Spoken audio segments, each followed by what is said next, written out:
పేరుతోనో యుద్ధాలతోనో ఏదైనా దేశం కానీ రాష్ట్రం కానీ ఆర్థికంగా నష్టపోతే ఆలోచించవచ్చు. కానీ ఒక వ్యక్తి మూర్ఖత్వ పరిపాలన మూలంగా, దుష్పరిపాలన మూలంగా, చేతకాని పరిపాలన మూలంగా, దోపిడీల మూలంగా ఒక రాష్ట్రం కానీ దేశం కానీ నష్టపోతే ఆ వ్యక్తి క్షమించరాని వ్యక్తి అని చెప్పేసి చెప్పడానికి ఎటువంటి సందేహం లేదని చెప్పేసి మనం చేస్తాను. 5 సంవత్సరాల అధికారంలో ఉండి రాష్ట్రం గురించి కానీ, రాష్ట్ర ప్రజల భవిష్యత్తు గురించి కానీ, రాష్ట్రంలో ప్రతి సంవత్సరం వస్తున్న గ్రాడ్యుయేట్స్, ఇంజనీర్లు వాళ్ళందరి భవిష్యత్తు గురించి కానీ ఆలోచించుకోకుండా ఈ రాష్ట్రానికి సంపద సృష్టించి, ఈ రాష్ట్రానికి ఆదాయ మార్గాలు పెంచి, ఈ రాష్ట్రాన్ని దేశంలో ఉన్నత స్థానానికి తీసుకువెళ్ళడానికి ప్రయత్నించుకోకుండా తన మూర్ఖత్వపు పరిపాలనతో ఈ రాష్ట్రాన్ని అగాధంలోకి నెట్టేశారని చెప్పేసి మనం చేస్తాం. నేను ఇది వాస్తవం కాదనుకుంటే దమ్ముంటే ఎవరైనా సరే వైఎస్ఆర్ కాంగ్రెస్ పార్టీ నుంచి బహిరంగంగా చర్చించడానికి సిద్ధం అని చెప్పేసి కూడా ఛాలెంజ్ చేస్తా ఉన్నాం. అగాధంలోకి నెట్టవేయబడిన ఈ రాష్ట్రాన్ని ఒడ్డును వేయటానికి, తిరిగి గాడిలో పెట్టడానికి చంద్రబాబు నాయుడు గారు ప్రయత్నం చేస్తున్న విషయం ఈ రాష్ట్ర ప్రజలందరూ కూడా గమనించాలని చెప్పేసి మనం చేస్తా ఉన్నాను. నేను మీ 7 నెలల పరిపాలన, తెలుగుదేశం పార్టీ 7 నెలల పరిపాలన మీద ఏదైనా చర్చకు వచ్చేట్లయితే ఎక్కడైనా సరే సిద్ధమని చెప్పేసి ఛాలెంజ్ చేస్తా ఉన్నాం. అంతేగాని మాకు ఒక పత్రిక ఉంది, పెన్ను మాది, ఇంకు మాది, మేము ఏదైనా రాసేయచ్చు, ప్రజల్ని మభ్యపెట్టచ్చు లేదా తప్పుదారి పట్టించవచ్చు అని ఆలోచించేస్తే మాత్రం అది క్షమించడానికి నేరం అవుతుందని చెప్పేసి నేను మనవి చేస్తా ఉన్నాను. ఒకసారి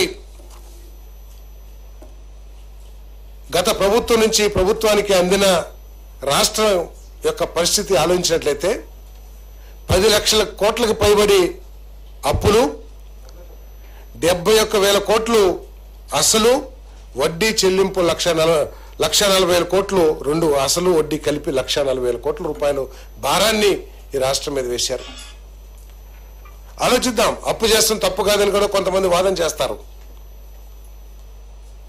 కానీ మీరు తీసుకొచ్చిన అప్పుని ఏ విధంగా ఈ రాష్ట్రానికి సంపద కానీ ఆస్తులు కానీ సృష్టించడానికి ఖర్చు పెట్టారో కావాలంటే ఒక ఇండిపెండెంట్ ఏజెన్సీతో మనం ఎంక్వైరీ చేపిద్దామని చెప్పేసి నేను ఛాలెంజ్ చేస్తా ఉన్నా. నేను కేవలం మీరు విలాసాలకి, మీ మూర్ఖత్వపు ఆలోచనలకి ఒక రూపం ఇవ్వటానికి మీరు ఆలోచించిందే కరెక్ట్ అనే విధంగా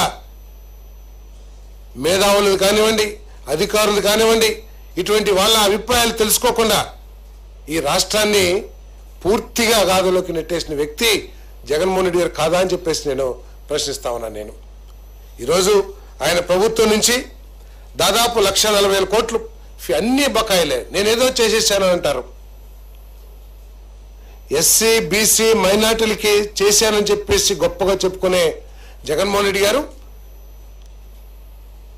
వారి భవిష్యత్తుకి ఇగో ఇది బాట వేశాం మేము, ఇదిగో ఈ విధంగా వాళ్ళ ఆదాయ వనరులు పెరిగేదానికి మేము చేశాము, ఇదిగో వీళ్ళ సంపద సృష్టికి లేకపోతే వాళ్ళ సంపద విలువ పెరగటానికి మేము ఈ చర్య తీసుకున్నామని చెప్పేసి చెప్పే దమ్ము ఉందా జగన్మోహన్ రెడ్డి గారికి అని చెప్పేసి నేను ఛాలెంజ్ చేస్తా ఉన్నా. నేను పేదవాడి సంపద విలువలు కూడా దిగజార్చేశాడు జగన్మోహన్ రెడ్డి. నీ దుష్పరిపాలన మూలంగా ఆస్తుల విలువలు ప్రతిసారి కూడా అది కోటేశ్వరుడు ఆస్తుల విలువ కానివ్వండి, లేదా పేదవాడి ఆస్తుల విలువ కానివ్వండి, మార్కెట్ విలువ కడితే ప్రతి సంవత్సరం పెరుగుతూ ఉంటుంది. పెరగటానికి కారణం ప్రభుత్వాలు తీసుకునే నిర్ణయాలు, ప్రభుత్వం తీసుకునే విధానాలు, అవలంబించే విధానాలు ఒక మూల కారణం అని చెప్పేసి కూడా ఈ సందర్భంగా తెలియజేస్తాను. కేవలం ఈయన దుష్పరిపాలన మూలంగా పేదవాడు తన ఆస్తుల్ని తన అవసరాలకి వినియోగించుకోలేని దుస్థితి వచ్చింది. బయట ₹1,00,000 ఉన్న ఆస్తి 50,000 రూపాయలకి పడిపోయిన పరిస్థితులు చూశాం. పేదవాళ్ళందరినీ కూడా నిరుపేదలుగా చేయడం కోసం పేదవాడు భూముల్ని లాక్కునే విధంగా కూడా వైఎస్ఆర్ కాంగ్రెస్ పార్టీ అంతా కూడా నాయకులందరూ కలిసి గూడపుటాన్ని చేసి అలీబాబా 60 దొంగల్లాగా దోచుకునే విషయం కూడా వాస్తవం కాదా అని చెప్పేసి అడుగుతా ఉన్నా నేను. మీరేదో చేశామని చెప్తున్నారు. ఫీజు ఇంబర్స్మెంట్ 2,832 కోట్లు బకాయిలు పెట్టి వెళ్ళిపోయారు స్టూడెంట్స్. ఏమవుతుందని కూడా ఆలోచించుకోకుండా కనీసం యాజమాన్యానికి కూడా నువ్వు అందరినీ బెదిరించి కేసుల్లో కొట్టి ఆఖరికి జైలులో మర్డర్ చేయడానికి కూడా ప్లాన్ చేసే నువ్వు కనీసం మేము ఇవ్వలేకపోయాం ఫీజు ఇంబర్స్మెంట్, మీరు ఆ స్టూడెంట్స్ని ఇబ్బంది పెట్టొద్దని చెప్పేసి ఎక్కడన్నా గొట్టి తాకిది ఇవ్వగలిగామని చెప్పేసి అడుగుతామన్నా నేను. ఆఖరికి చిక్కీలు, కోడిగుడ్లు, మరి వసతి దీవెన కింద కూడా అనే 2,832కి తోడు మరొక 1,700 కోట్ల రూపాయలు బకాయిలు పెట్టిన మాట వాస్తవం కాదని అడుగుతా ఉన్నాను.